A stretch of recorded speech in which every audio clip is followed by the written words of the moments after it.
एक साल में 2021 में 2.83 रुपए यूनिट बिजली थी अडानी देता था। 2022 में ये बढ़ा के 8.83 रुपए कर दी। 4 गुना बिजली के रेट कर दिए मात्र एक साल में, क्योंकि बीजेपी की सरकार है, बीजेपी इनके साथ मिली हुई है। आज इस सदन के अंदर मैं पूरी जिम्मेदारी के साथ बताना चाहता हूं, खुलासा करना चाहता हूं कि मेरे ऊपर जब मैं मुख्यमंत्री था, मेरे पर प्रेशर डाला गया कि दिल्ली की बिजली कंपनियों को अडानी को सौंप दो। अगर आज मैंने दिल्ली की बिजली कंपनियों को अडानी को सौंप दिया होता, मैं दिल्ली के लोगों को कहना चाहता हूं कि आप बिजली खपत करने लायक नहीं बचते। दिल्ली में बिजली इतनी महंगी हो जाती कि ना दिल्ली सरकार सब्सिडी दे पाती और ना आप अपनी कमाई से दिल्ली की बिजली का अपना बिल भर पाते। जब मैंने बंद कर दी, मैंने मना कर दिया कि मैं अडानी ग्रुप को नहीं सौंपूंगा बिजली कंपनियां।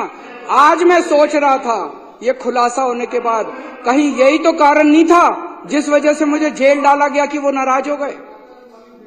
मैं आज बीजेपी वालों को चैलेंज करके बोलता हूं, चुनाव के पहले तुम ऐलान कर दो कि अगर तुम्हारी सरकार बनती है तुम अडानी को दिल्ली की बिजली कंपनियां नहीं दोगे।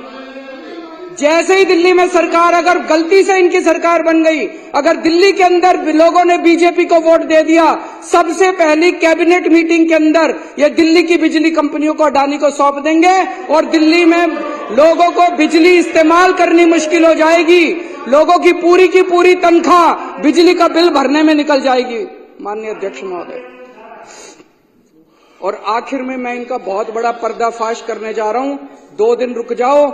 इन लोगों ने लार्ज स्केल के ऊपर वोट काटने का षड्यंत्र शुरू कर दिया है दिल्ली के अंदर।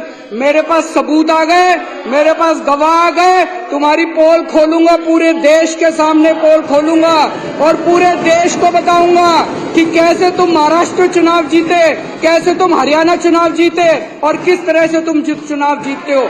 ईमानदारी से चुनाव नहीं जीतते तुम लोग।